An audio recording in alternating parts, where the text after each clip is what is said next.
kafin na ce komai zan ce wa'annan yaran za ku yi albarka a harkar ƙwallon ƙafa.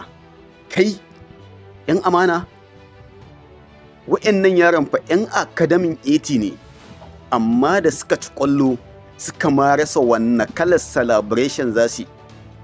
Kawai sai suka ga ya dace da su yi irin celebration ɗin Lamine Yamal da Rafinha.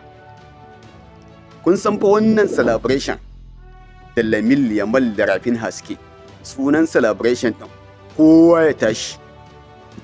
To yaran nan ba abin da za mu ce da su sai dai mu ce za su yi ta ganin ci gaba a harkar ƙwallon ƙafarsu, za su yi albarka.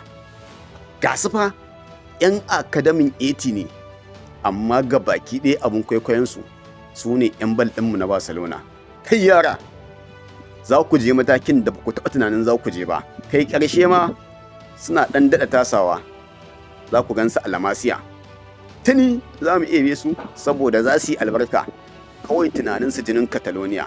To yaran nan za mu yi ta taya ku da addu'o'i, ku ta ganin ci gaba a harkar ƙwallon ƙafa ku. Kai Barcelona kin cinye komai. Wannan celebration ɗin ya shige wa mutane ido.